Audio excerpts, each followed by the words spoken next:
Good evening, everyone. So you might be sitting there thinking, well, I'm not stuck, so what do I need to hear this? But when you saw in the previous example, the journey, we pass through life, and at every moment in our life, we have the opportunity to be stuck or to be unstuck. And it's interesting because if we think about how we want to move ahead in our lives, we're going to hit these roadblocks and get stuck. And then it's that moment of how we get beyond that. And I think that what we do is we stumble through life often and do this non-strategically. We find our way forward almost by accident, by trial and error or whatever. But what if when we face into challenges in our life, we were able to do this in a more strategic way? To really understand what gets us stuck and how to get unstuck when that actually happens. So this is the basis of my book, Getting Unstuck, a strategic approach to creating the life that you want. So the truth is we all get stuck. And the picture here is just of a bicycle. And it's to remind us that at some time in our lives, no one in this room could ride a bicycle. But we learned. And so you imagine the kid who's learning to ride a bike and they're stuck. They can't do it. They can't balance. They can't pedal. They can't get the coordination right. They fall off. They graze their knee. They try and they try and they try.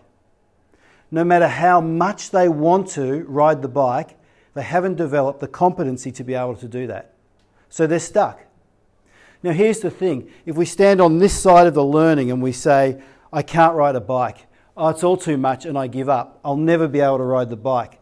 But then something happens, there's that 1 second of learning. And on the other side of that learning, I'm now the kid who can ride the bike. And what I do is I don't think about that stuff about before, about I couldn't ride a bike before, I'm now the kid who can ride a bike. And now I move on to the next challenge, which is how do I ride the bike on rough surfaces? Or how do I use the brakes?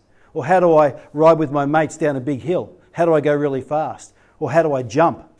Or whatever my next challenges are going to be, but I've moved on from this stuckness to something else. And when you think about it, our life is a journey of learning. We start off not being able to do anything. So like you couldn't write. You couldn't write P, B or Q. You couldn't separate those things. You couldn't speak. You couldn't even feed yourself. And yet you can all do that without even thinking now, and you moved on to much bigger challenges. So if you think about your life, you might be stuck in places that are really obvious, like it might be your career, it might be your relationship, it might be your behaviours and habits. It could be somewhere like that, or it could be a lot of stuff you're doing, you're not even realising that you're stuck, because you're doing stuff unconsciously without even realising that you're holding yourself back. Now, my story is I came out of uni with a science degree. And after a number of years, I ended up running a rather large business overseas. I was responsible for 1.2 billion euros in sales. And I covered basically in a global job. And the whole time, from the bottom to the top, I was stuck. I just didn't know it. So it's interesting when we allow ourselves to reflect upon ourselves, the ways in which we get stuck, even though we might think we're successful. And what's really interesting is we all get stuck in different ways. Now, my journey to write the book was fascinating because what happened was I was speaking at an international conference and someone came up and said, you must read my book, it's the answer. So I took his book and I started to read it, threw it aside, no, I'll try it again, no, this is rubbish, and I threw it in the recycling. Because what he wrote, if I used that with any of my clients, it would only get them stuck even more. And I thought about it, and I thought, well, there has to be a way for us to move people on from being stuck without a prescriptive method. Because what we do is if we buy a book that simply says, stop this and start doing this, or you must do this, or you must do that, well, that's going to work for a small percentage of the population, but not for everybody. So how do we actually trust that everybody is a unique colour? I know there's some people from Dulux here, so hopefully that's the right brand paint for you. But everybody is unique. Everybody comes from a different place. Everybody's got different history, different experiences, different learnings, different understandings. So we're all different. So if I said to one person, you must do this, it might be right for them, but it's not going to be right for somebody else. So how do we help people have that learning experience to shift beyond where they're stuck in their own way? Because a person might be stuck in their career. They might be stuck in wanting to be a better leader and not know how to do it. They might be stuck in a relationship scenario. They might be stuck in a personal scenario with bad habits, Maybe they've got something like depression or anxiety or something like that they're stuck in. Everybody gets stuck in so many different ways. And to be prescriptive about how to get people unstuck, it will only work for a small percentage of the population. There's got to be a better way. And I love this expression from Benjamin Franklin. Teach me and I forget, or tell me and I forget. Teach me and I remember. Involve me and I learn. So when you tell people you should do this, when you teach them, you get a bit further. But when you actually engage them and involve them in the learning process, then they're going to get unstuck and move forward. Because until I actually have that experiential learning moment, that riding the bike moment, that aha, it happened, then there's that 1 second of learning and I get on the other side of it and I'm unstuck. And then I'll stay unstuck until I reach my next challenge, whatever that is. But if we're generous in our approach to ourselves and we say, I'm only unstuck because there's something I haven't learned, imagine the possibilities that opens up for you now. Because if I'm stuck because I'm no good, if I'm stuck because I'm useless, if I'm stuck because that was something that happened to me, my dad did it to me when I was a kid, then how do I ever get out of that? But when I actually say, regardless of where I start, regardless of what my story is, I'm only stuck because there's something I haven't learned. And when you take that approach to yourself, it's really generous and it creates a space for you to move forward. It doesn't hold you back, it doesn't limit you. And I think there's real power in that. And if you can accept that as the first truth about yourself, that you're only stuck because there's something you haven't learned, imagine the space of opportunity that opens up in front of you. And when you think about where we're stuck in our lives, we can really be stuck in 3 places. The first is with our goals. When we set ourselves goals which we want to achieve, that we either can't achieve or because circumstances get in the way, we don't manage to do it. So we might want to be the boss. We might want to be, the leader of the company, the CEO or whatever. But how specifically do you know that you're exactly the right person for that job? I mean, you go for an interview and there's 3 people sitting on a panel. Exactly how much of your performance is based upon what you do and what the people think on the panel? I remember my son went for an audition because he likes music, he sings and stuff like that. And he sung beautifully, came out. I said, how'd you go in your audition? He said, brilliant, I went really well. Fantastic, he didn't get the role. We went along and watched the show. And my son's got blue eyes and blonde hair. And we walked in and the 3 people that were supposed to be his brothers all had olive complexion and dark hair. And I said, you could have sung like an angel, mate. You were never going to get that role. Because you did the best that you could, but actually they were looking for something specific. So if you beat yourself up about, I didn't get the role, isn't that the wrong way to look at it? Isn't there actually a factor of, this was my goal, but there's a whole lot of circumstance that sits around it? And what we do when we set our goals is we often don't ask ourselves, is it actually possible? Because if I wanted to jump off the roof and fly without wings, it's not going to work. I actually have to make sure that it is possible.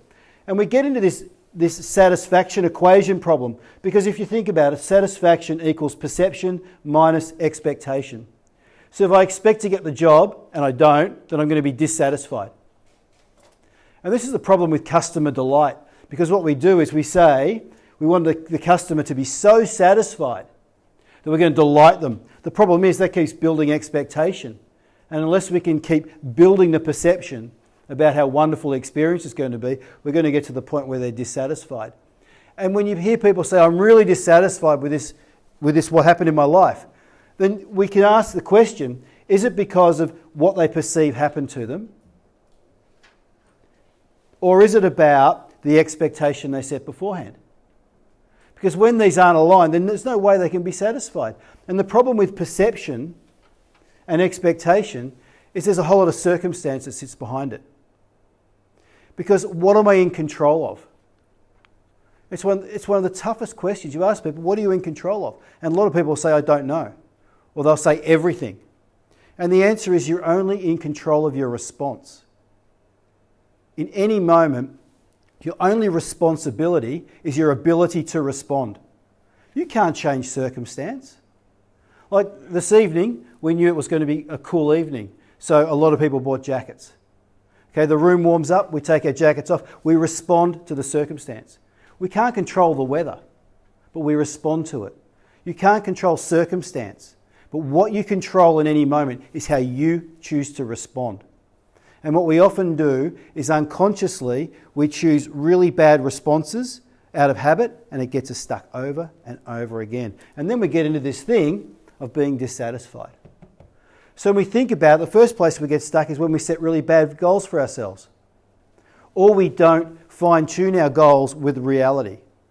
We need to run ourselves over with the reality bus occasionally, and that improves the quality of our goals. How specifically do you know that you can achieve that goal? How specifically do you know that you're in control of what will deliver that outcome? And how much of it is due to circumstance? And when it's due to circumstance, how are you going to choose to respond when it doesn't go your way? They're really valuable questions to be asking yourself as you set goals. Then the next thing is behaviours. Because what we do is we behave in certain ways under certain circumstances. We learn. We're like a rat in a maze, one of Skinner's pigeons. Right? We're trained. We get rewarded and we act more like this. We get punished. We act less like it. We're really simple creatures.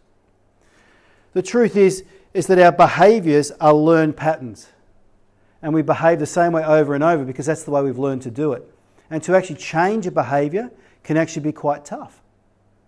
But what's true is that if you want to see a behaviour, you need more than just the learning. Because, I've got to go this way. Yes. Because any behavioural outcome you want is based upon three factors. Here's an example. You say to me right now, Phil, juggle. I go, great, I'll juggle for you. So I've got my 3 pens, and I go, actually, I can't be stuffed. If I'm not motivated, you're not going to see juggling. You could say, Phil, juggle, I've got my pens. I've got no skill, they end up on the floor. Without the skills, you're not going to see the outcome. Or you could say to me, Phil, juggle. And I go, I've got nothing to juggle. There's no infrastructure. So any time you're expecting someone to deliver a behaviour, if you're a leader and you're asking someone on your team to deliver a behaviour, first of all check, is the motivation present? Do they have the skills? And have you provided them with the infrastructure so they can actually deliver the behaviour that you want? Too often I see people asking for behaviours without checking whether any of these things actually exist. They're not motivated. They don't have the skill. We haven't trained them. We haven't taught them. Or we haven't given them the infrastructure they need to actually deliver on that. So it's fascinating when you ask yourself for a behaviour to be able to get unstuck, to be able to move beyond your boundary, or you're trying to help someone in your team get unstuck and move across their next boundary. Can they actually do it? It's really interesting. And the third place we get stuck is what I call a conditional field. And Milton Erickson referred to our unconscious as a vast storehouse of everything we've learned, all of our beliefs, all of our learnings, all of our history.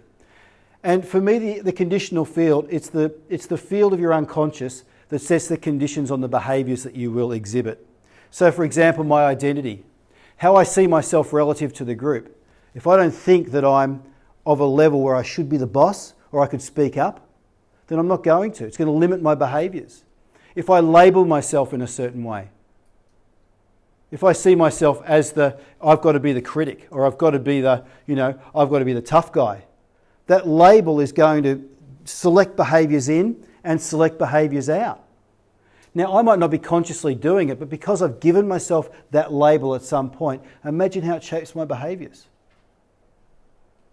My identity, how I see myself relative to other people. What about the idea of your critical voice? If I ask people to put their hands up, and I won't do that, that's not the sort of presentation that it is, but if you've got a critical voice, most hands would go up in the room. And your critical voice is the older version of you trying to keep you safe. It forgets that you've moved beyond where that critical voice spoke from and you've got new fresh goals in front of you. It doesn't handle novelty well. So all of these elements, all these unconscious elements that you can address actually will stop you moving ahead if you're not thinking about, when I'm getting stuck, is it at my goal level? Is it my behaviours? Or is it those unconscious things which actually drive my behaviours? And if we think about it in that sort of pyramidal structure, a lot of the stuff that gets us stuck is actually the stuff that's behind the scenes. It's that unconscious thinking. And when you allow yourself to take the time to decode that and actually sit with it, you'll be surprised how much of it you can open up and how much of it is actually open to re-scripting. Just because you've called yourself something doesn't mean you've got to keep calling yourself that thing. Because remember, if you're generous, you're only stuck because there's something you haven't learned. There's something you haven't applied to yourself in a way which will allow you to move forward. And self-awareness is only the first step. Because I can know, you see people and they do something and they go, oh, damn it, I told myself I shouldn't do that. Oh, no, I did that again. They're aware that they're doing it, but they're not doing anything with it. The path to being unstuck goes through the process of starting with self-awareness. I'm aware I'm stuck. I'm feeling frustrated. This behaviour isn't working for me. This goal isn't working for me. My identity here is getting me stuck. Whatever it is, something is coming up and I'm being self-aware. But that's not enough. Because once I'm self-aware, I then have to shift to self-management. I have to manage myself. So I have to set aside the fact that I've been stuck and I have to decide how I'm going to respond. I have to manage myself. And then, once I do that enough times, I have a learned process where I then become master. I have self-mastery in that moment. So when that thing occurs, I then have mastery of my response. And then I can step forward and be unstuck. Because a lot of the time, we go to presentations, go to courses, and it's all about, well, we need this self-awareness stuff. But all we do is open up a big can of worms and don't do anything with the worms. The trick is when you're aware of something, you then have to take the responsibility of choosing your response. Because that's all you can ever do. As soon as you're aware, it's then your responsibility to choose your response. That's the key to getting unstuck. If all you do is sit there and go, oh, I'm really terrible because I do this all the time, well, then your response is poor. But the moment you go, I'm aware I'm doing this, now I'm going to do something different, I'm going to respond differently when that happens, imagine the potential for learning that you have, the path forward that you can create. And the longest journey begins with the smallest step, and the longest journey is your life. We are continuously progressing through stuck moments and unstuck moments our whole life. We're progressing. And right down here, the longest journey, the first step is courage. And the idea of emotional reasoning is so important because courage is such a cool concept because you hear it all the time about people in the military or people who've been through terrible situations. But for me, I see courage every day because the moment you set aside your feeling and you choose to respond with a positive action, that's courage. The definition is feel the fear and take the action anyway. That for me is a definition of courage.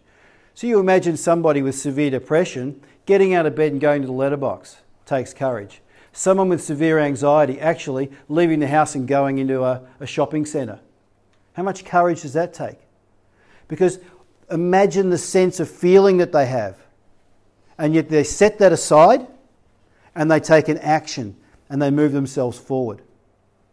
So think about it in the workplace when you feel frustrated, when you feel scared, when you feel angry, when you feel out of control. When all of these feelings come up, if you're driven by your feeling, you're only going to get more stuck. But when you can say, this is what I feel, and I can choose my response, the outcome you get is completely different. Because each time you choose to take an action, you move yourself away from where you were stuck before. I choose my response. I choose my action, regardless of how I feel. The perfect example is road rage. If I'm driving along, someone cuts me off, and I feel frustrated, and I act out of that frustration. I'm going to chase them off the freeway, we're going to get in a fist fight, I'm going to get arrested and go to jail. Okay? If that's me reacting from my feelings. However, I'm driving along, someone cuts me off, I get frustrated, and I stay in my lane. I stay on the speed limit, and I keep going. I get to my goal. I get to where I'm going. because I've set aside the feeling and I've concentrated on the actions which are goal-directed to where I want to go. And that's the difference. One gives me a really bad outcome, and the other one, I move on. And here's the thing, the idiot that cut you off, 30 seconds later, I've forgotten about him. I'm singing along on the radio or listening to something else or doing something different. But when I stay in that frustration, the frustration just builds and builds and builds and feels terrible. All I do is I just amplify the feelings. So take courage. Feel the fear, feel the anger, feel the stuckness, whatever it is, and choose your best action, that single response which moves you forward. And when you're a leader and you can demonstrate courage, and you encourage other people to do exactly the same, the authenticity about demonstrating that you're feeling something but choosing an action anyway, imagine how far you can lead people through a learning curve. Imagine how all of a sudden we're building agility into the way that we work because we don't get stuck in the old stuff. We don't live in the old culture, but we're taking actions which are goal-directed and positive at every time. There's the thing about agility is this is our life. I've got no idea what I'm doing. I don't have a manual for how I live. I don't have a manual for how to react to people, to have relationships, to be a leader. At every moment, I'm facing into a new moment of novelty, even standing here tonight. It's novel. I've never stood in this place with you before. So I've got no idea what I'm doing. But what I have to do is I have to trust that I've built up a series of skills and capabilities which will allow me to respond to this circumstance in that novelty in a way that allows me to move forward. Because it's not about how I feel. It's not about that I've never done it before. It's simply the fact that I think about what is the next smallest action I can take. You come to some conferences and they say, oh, let's write big, hairy, audacious goals or something. Let's write these massive goals that we need to do. And everyone writes down, I want to be a millionaire by next Tuesday. I want to be Bill Gates. Great, good luck with that. But here's the thing. The goal that you're left with, you go home and you go, well, I can't do that. I should be able to do it. I end up feeling worse about myself. Instead, ask yourself, where do I want to get to? Refine what that is for you and then say, what's the next smallest action I can take? How do I respond to that next circumstance? How do I own my own stuff?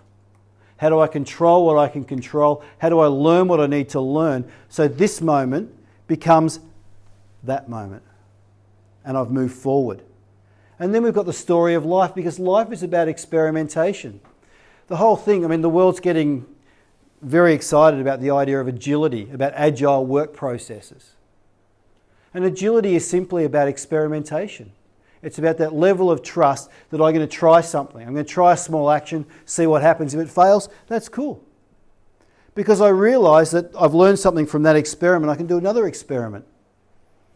And I saw a really interesting article that compared Tiger Woods to Roger Federer. And, so Tiger Woods, when he was 2 years old, his dad put a golf club in his hand. All he did, all his life, was swing a golf club. Roger Federer's mum was a tennis coach. She never coached him in tennis. She had him out playing lacrosse and skiing and doing all sorts of things. And it makes me wonder, are you better off doing 10,000 hours or 10,000 experiments? Are you a more rounded leader because you've done 10,000 hours of one thing? What if that's not your thing? What if you get to 18 and you go, well, I wish my dad had never put a golf club in my hand? Or you've done 10,000 experiments and you say, you know what, I really love it, I want to do that. Or I want to do this. Or we do a bit of this combined with that and we get this. And I build skills and capability and I learn and I try and I expose myself to new things. Imagine what that could look like.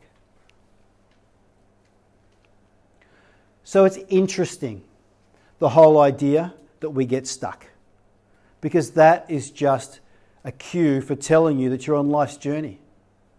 And if you have the generosity to say, I can get unstuck simply by understanding that there's something I need to learn. I need to respond differently. I need to think about things in a different way that will allow me just to move forward. That if I experiment and be agile in my own life, that I'm on this journey and it all begins with the next smallest step. So wherever it is that you're stuck now, or wherever it is that you get stuck as you move forward, allow yourself just to see yourself with generosity, number one. Think about, what is it that I need to learn? Or what is it that I need to refine about what I'm doing to actually have a really good goal that I can work towards? And then do it. Act. Regardless of how you feel, take the action that's going to move you forward anyway. And then you have a strategic approach to creating the life that you want. Happy to take questions, but that's the end of the presentation. Thank you.